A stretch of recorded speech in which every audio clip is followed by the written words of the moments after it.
The rapid fall of Afghanistan stunning the Biden administration and this nation, quite frankly. And many of the promises, predictions, and the words of the president and his White House are coming back to haunt them. Is a Taliban takeover of Afghanistan now inevitable? No, it is not. Because you have the Afghan troops have 300,000 well-equipped as any army in the world, and an Air Force against something like 75,000 Taliban. It is not inevitable. So the question now is, where do they go from here? That the jury is still out. But the likelihood there's going to be the Taliban overrunning everything and owning the whole country is highly unlikely. Well, they own the whole country now, the Taliban does. When Biden made those comments on July 8th, just about a month ago, the Taliban had already started gaining ground in the country. Biden said for months that it was going to be up to Afghan leaders and security forces to maintain power.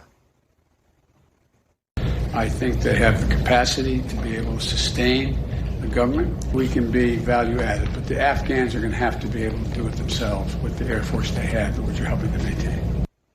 They absolutely were not, the Afghan security forces, able to sustain that. Afghanistan fell within days, and in Kabul, the Taliban met little resistance. President Ashraf Ghani had already fled the country by the time the Taliban marched into the streets of Kabul. Secretary of State Anthony Blinken conceding the administration was unprepared.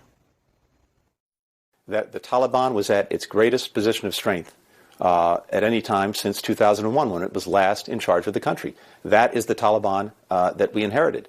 And so we saw that they were very much capable of going on the offensive and beginning to take back the country.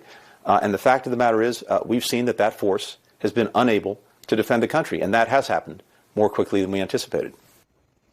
The Biden administration is now unable to articulate why the evacuation of its personnel and Afghan allies was botched so badly after Biden himself had vowed a competent withdrawal. We'll not conduct a hasty rush to the exit. We'll do it responsibly, deliberately, and safely. And we will do it in full coordination with our allies and partners, who now have more forces in Afghanistan than we do.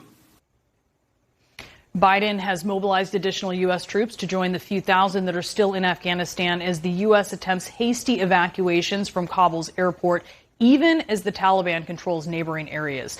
And one more recent promise that has been broken, that is the promise that this would not be similar to the fall of Saigon in 1975. The Taliban is not the North Vietnamese army. They're not remotely comparable in terms of capability. There's going to be no circumstance where you see people being lifted off the roof of a embassy of the United States from Afghanistan.